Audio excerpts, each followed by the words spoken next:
Alright, hey guys, today the topic of interest is how to change your beliefs. So in this video I'll be teaching you how to destroy your limiting beliefs and how to replace them with new, more empowering ones. So let's get started. So the first point I want to make is this, is that in life you can do whatever you want to do. You can achieve whatever you want to achieve, but the only thing that's stopping you is the beliefs that you have about yourself and the beliefs that you have about the world. And oftentimes the beliefs that you have aren't even your own beliefs. They're not consciously made by you, right? They're made by other people's interpretations of reality. They're made by other people's limiting experiences. They're made of the labels that people throw and attach to you, and these are slowing you down, right? And Will Smith said it best. He had a quote where it said, you know, the person who thinks they can and the person who thinks they can't are both normally right. And that's so true, because the beliefs that you have will always be prevalent in your life, and they will always be true for you, right? Because you believe them, right? So one primary example of how we're held back by, you know, other people's beliefs or other people's labels is a study that was done on these kids. So there were these kids who were in a certain school, and they all studied maths, and there was this set that was labeled the stupid group, you know, like the bottom set. They were labeled as kids who couldn't learn maths, kids who were just stupid and not smart enough. So what they did was they changed the name of the bottom set. So they told them that they were the gifted and talented set. They told them that they were intelligent, and the work that they were doing was too easy for them, and they needed harder work for them to be challenged because it was just too easy for them.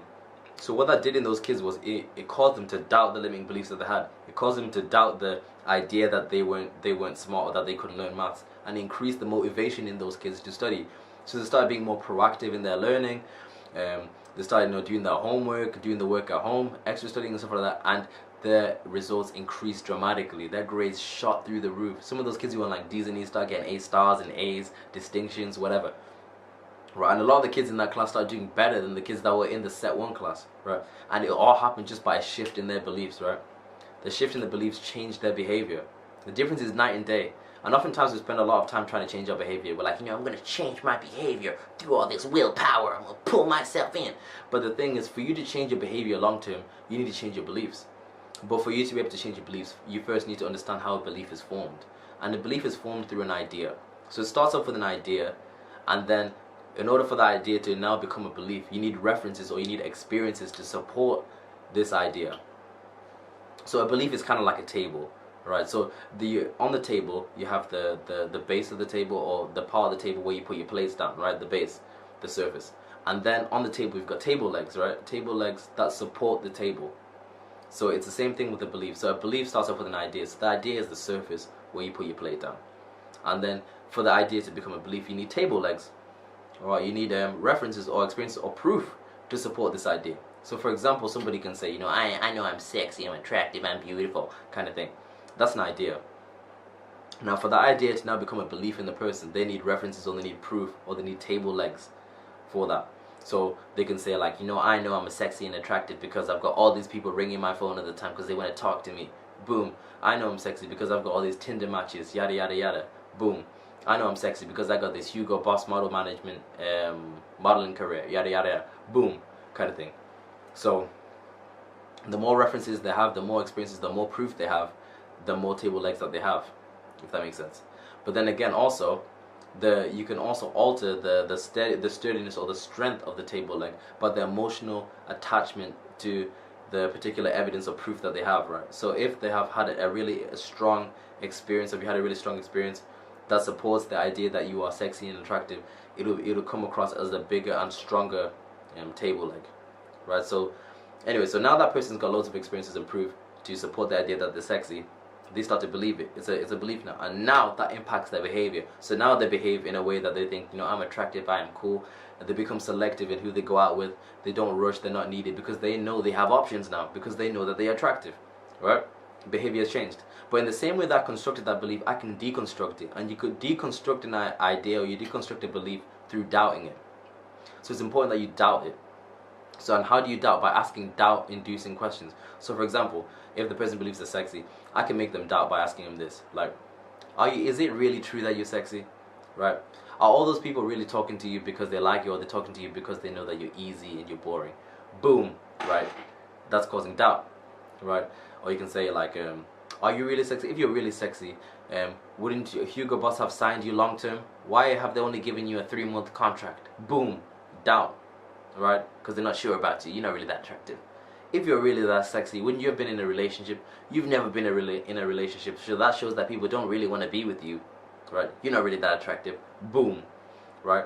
And all these doubt-inducing questions, all the moments where I'm trying to find evidence to support the idea that this person isn't sexy is causing doubt in that person and sowing the seed of a new idea that the person isn't attractive, right? And now because I've asked all these questions and I've given them experience, or I've given them proof that they're not attractive, I've given them a new table. So I've given them a new idea, a new table legs. They're going to start believing that, and then their behavior will change according to that belief. So now they don't believe that they're attractive. So now they'll be needy. Now they'll be insecure. Now they'll go for anything. Now they'll just leech on any attention that they get because they don't believe that they can get any better. They don't believe that they're worth much. Okay, can you see the difference? So it's about you doubting and causing doubt to your beliefs. So in the area of your limiting beliefs, if you want to find out what your limiting beliefs are or what's stopping you from achieving your goal, you need to first ask yourself what is it that you want? What do you want out of life? What is your goal? And then highlight what your goal is. So for example, I can say, I want to be like for me, I can say I want to be a peak performance coach. That's what I want to be. I want to be a motivational speaker. I want to motivate people, kind of thing. So that could be my goal, motivational speaker. Now, for me to become an effective motivational speaker, what do I need to believe? Right? So I need to believe that I can empower people's lives. I need to believe that I can offer value in other people's lives. I need to believe that I can learn anything. I can learn anything I put my mind to. I need to believe that I have energy. I need to believe that I have value to offer. Right? These are all the beliefs that I need. Right? And then when I have those, I can ask myself the question of what are my limiting beliefs? What do I believe about this?